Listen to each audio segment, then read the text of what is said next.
कबीर मोहे मरने का चाव है, मरो तो हर के द्वार, मत हर पूछे कौन है पर हमारे बार। ਆਓ ਜੀ, ਸਭ ਤੋਂ ਪਹਿਲਾਂ ਫਤਿਹ ਦੀ ਸਾਂਝ ਪਾਈਏ ਗੱਜ ਵੱਜ ਕੇ। ਅੱਜ ਏਡੀ ਵੱਡੀ ਗਿਣਤੀ ਵਿੱਚ ਸਾਡੀ ਕੌਮ ਇੱਥੇ ਪਹੁੰਚੀ ਹੈ ਵਾਸ਼ਿੰਗਟਨ ਡੀਸੀ ਵਿੱਚ। ਵਾਹਿਗੁਰੂ ਜੀ ਕਾ ਖਾਲਸਾ, ਵਾਹਿਗੁਰੂ ਜੀ ਕੀ ਫਤਿਹ।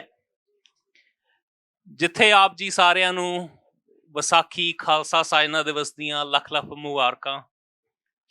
ਉੱਥੇ ਮੈਂ ਥੋੜਾ ਇੰਗਲਿਸ਼ ਦੇ ਵਿੱਚ ਵੀ ਵਿਚਾਰ ਪ੍ਰਗਟ ਕਰਨਾ ਚਾਹਾਂਗਾ ਤਾਂ ਜੋ ਸਾਡੀ ਜਿਹੜੀ ਨਵੀਂ ਪਨੀਰੀ ਹੈ ਉਹ ਵੀ ਇਹਦੇ ਨਾਲ ਰਿਲੇਟ ਕਰ ਸਕਣ, that why we are here and what are we trying to accomplish.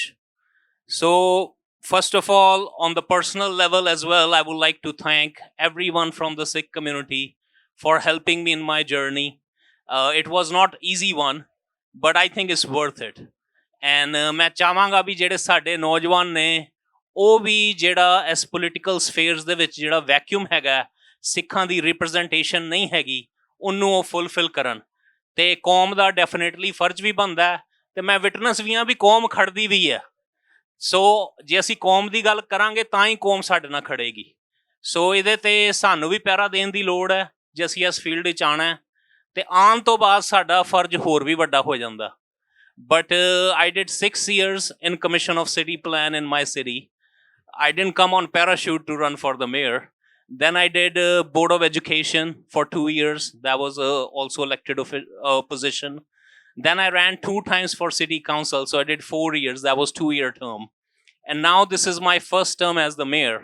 But I will tell you, I have witnessed sky is the limit. And that's why we are in America, for that American dream. ਸੋ ਕਦੀ ਵੀ ਸਾਨੂੰ ਇਹ ਨਹੀਂ ਸੋਚਣਾ ਚਾਹੀਦਾ ਵੀ ਸਿੱਖੀ ਸਰੂਪ ਕਰਕੇ ਸਾਨੂੰ ਜਗ੍ਹਾ ਨਹੀਂ ਮਿਲੇਗੀ। ਜੇ ਅਸੀਂ ਕਾਬਲੀਅਤ ਰੱਖਦੇ ਹਾਂ, ਜੇ ਸਾਡੇ ਕੋਲ ਸਟਰੈਂਥ ਹੈਗੀ ਹੈ, ਤੇ ਸਾਨੂੰ ਜ਼ਰੂਰ ਅਸੀਂ ਆਪਣੀ ਜਗ੍ਹਾ ਬਣਾ ਜਾਵਾਂਗੇ ਲੋਕਾਂ ਦੇ ਦਿਲਾਂ ਦੇ ਵਿੱਚ ਵੀ ਤੇ ਇਲੈਕਸ਼ਨਾਂ ਦੇ ਵਿੱਚ ਵੀ। ਸੋ while we are here to celebrate Vaisakhi Khalsa Sajna Divas, but we are also here to highlight some of the other issues that we are facing while living in America.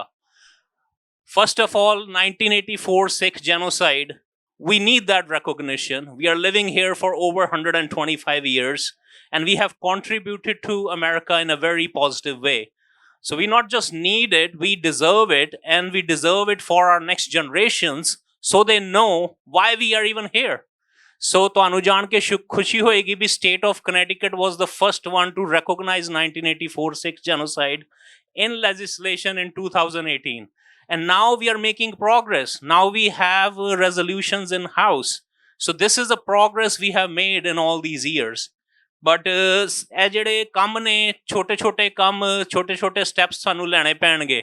We started those recognitions from the different cities in state of Connecticut. Then the bill passed. And now we are also in the house. So we are laying the grounds for futures. Other important thing is transnational repression. So we all know what that is and how it's negatively impacting Sikh community. ਪਰ ਹੁਣ senate ਦੇ ਵਿੱਚ bill ਇਸ time ਪਿਆ ਹੋਇਆ, senate bill 2525। ਉਹਦੇ ਤੇ 3 ਕੋ-ਸਪਾਂਸਰ ਵੀ ਨੇ, ਜਿਨ੍ਹਾਂ ਦੇ ਵਿੱਚੋਂ ਇੱਕ ਸਾਡੇ ਕਨੈਟੀਕਟ ਤੋਂ ਨੇ, ਰਿਚਰਡ ਬਲੂਮੈਂਥਲ। ਪਰ ਇਹ ਸਾਡੇ ਸਾਰਿਆਂ ਦਾ ਹੀ ਫਰਜ਼ ਹੈ। ਜਥੇਬੰਦੀਆਂ ਜ਼ਰੂਰ ਲੀਡ ਕਰਦੀਆਂ ਨੇ, ਬਟ ਸਾਡੇ ਸਾਰਿਆਂ ਦਾ ਫਰਜ਼ ਹੈ। ਸਾਡੇ ਤੋਂ ਪਹਿਲੇ ਵੀ ਲੋਕੀ ਕਹਿ ਕੇ ਗਏ ਆ ਪ੍ਰੈਜ਼ੈਂਟਰਸ ਵੀ ਅਸੀਂ ਆਪਣੇ ਕਾਂਗਰਸਮੈਨਾਂ ਤੇ ਸੈਨੇਟਰਾਂ ਨੂੰ ਕਹੀਏ ਵੀ ਜ਼ਰੂਰ ਇਹਨਾਂ ਨੂੰ ਕੋ ਸਪਾਂਸਰ ਕਰਨ। ਫਿਰ ਜਿਹੜੀ ਹਾਊਸ ਰੈਜ਼ੋਲੂਸ਼ਨ 7100 ਹੈ, ਉਹਦੇ ਤੇ ਵੀ ਸਾਡੇ 2 ਕਾਂਗਰਸ ਵੂਮਨ ਜਹਾਨਾ ਹੇਜ਼ ਤੇ ਕਾਂਗਰਸਮੈਨ ਜੋ ਕੋਟਰੀ ਨੇ ਆਪਣੀ ਮੋਹਰ ਲਾਈ ਹੈ।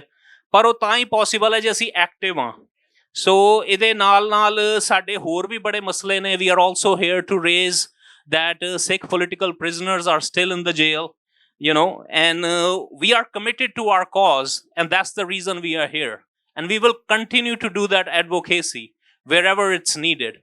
But ਇਹਦੇ ਨਾਲ ਤੁਹਾਨੂੰ ਕਿਲਾ ਫਤਿਹ ਕਰਨ ਦੇ ਲਈ ਆਪਣੇ ਬੰਦੇ ਵੀ ਕਿਲੇ 'ਚ ਭੇਜਣੇ ਪੈਣੇ ਨੇ।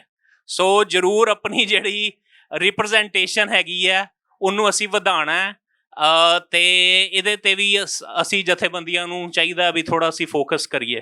ਸੋ ਸਿਟੀ ਆਫ ਨੋਰਵਿਚ ਤੋਂ ਅਸੀਂ ਪ੍ਰੋਕਲੇਮੇਸ਼ਨ ਵੀ ਲੈ ਕੇ ਆਏ ਹਾਂ। April 14th was recognized as National Sikh Day. ਤੇ ਜੇ ਟਾਈਮ ਹੈਗਾ ਤਾਂ ਅਸੀਂ ਪੜ੍ਹ ਦਈਏ, ਨਹੀਂ ਤੇ ਅਸੀਂ ਲਾਸਟ ਵਾਲੀ ਲਾਈਨ ਪੜ੍ਹ ਦਿੰਦੇ ਹਾਂ। Whereas the city of Norwich aims to recognize the accomplishment and rich culture heritage of the Sikh nation, including the challenges like transnational repression that Sikhs are facing in America and other parts of the world. Now, therefore, I, Mayor Swaranjit Singh, and Norwich City Council, on behalf of citizens of Norwich, hereby declare Vaisakhi celebration on April 14th as National Sikh Day. So, ਇਹ ਵੀ ਇੱਕ ਬੜੀ ਵੱਡੀ ਗੱਲ ਹੈ ਵੀ ਇਹ ਪਹਿਲੀ ਸਿੱਖਾਂ ਦੀ national ਸਿੱਖ ਡੇ ਵਾਲੀ ਪ੍ਰੋਕਲੇਮੇਸ਼ਨ ਹੈ ਜਿਹੜੀ ਕਿ ਸਿੰਘ ਦੇ ਸਾਈਨ ਹੋਏ ਪਏ ਨੇ ਤੇ ਮੇਰੀ ਸਾਰੀ ਤੇ ਮੇਰੀ ਜਿਹੜੀ ਕੈਂਪੇਨ ਵੀ ਸੀ ਸਾਰੀ ਸਿੰਘ ਦੇ ਨਾਂ ਤੋਂ ਹੀ ਸੀ। ਸਵਰਨਜੀਤ ਵੀ ਮੈਂ ਤੇ ਢਾਤਾ ਸੀ ਉਹਦੇ ਚੋਂ। ਸੋ ਗੱਲ ਹੈ ਵੀ ਜੇ ਜਜ਼ਬੇ ਨਾਲ ਅਸੀਂ ਲੜਾਂਗੇ ਤੇ ਸਾਨੂੰ ਫਤਿਹ ਹੋਏਗੀ ਤੇ ਮੈਂ ਸਾਰਿਆਂ ਦਾ ਧੰਨਵਾਦ ਵੀ ਕਰਨਾ ਚਾਹੁੰਦਾ ਤੇ ਅੱਗੋਂ ਵੀ ਮੈਨੂੰ ਸਾਰਿਆਂ ਦੀ ਹੈਲਪ ਦੀ ਲੋੜ ਵੀ ਹੈ। ਉਹ ਮੈਨੂੰ ਹੈਲਪ ਤਾਂ ਵੀ ਚਾਹੀਦੀ ਹੈ ਕਿਉਂਕਿ ਜਦੋਂ ਵੀ ਅਸੀਂ ਸੰਗਤੀ ਰੂਪ ਵਿੱਚ ਕੁਝ ਕਰਾਂਗੇ ਤੇ ਸਾਨੂੰ ਉਹਦਾ ਫਲ ਆਪੇ ਹੀ ਦੂਣਾ ਚੋਣਾ ਮਿਲੇਗਾ। ਸੋ ਮੈਂ ਚਾਹੁੰਦਾ ਵੀ ਅਸੀਂ ਸਾਡੇ ਜਿਹੜੇ ਸਾਰੇ ਪ੍ਰੋਜੈਕਟ ਨੇ ਅਸੀਂ ਇਕੱਠੇ ਹੋ ਕੇ ਕਰੀਏ ਸੰਗਤੀ ਰੂਪ ਦੇ ਵਿੱਚ ਤਾਂ ਜੋ ਗੁਰੂ ਸਾਹਿਬ ਆਪ ਵਿੱਚ ਵਰਤਣ। ਸੋ ਇੰਨੇ ਸ਼ਬਦਾਂ ਨਾਲ ਸ਼ਮਤਾ ਜਾਚਕਾਂ ਜੀ। ਵਾਹਿਗੁਰੂ ਜੀ ਕਾ ਖਾਲਸਾ, ਵਾਹਿਗੁਰੂ ਜੀ ਕੀ ਫਤਿਹ।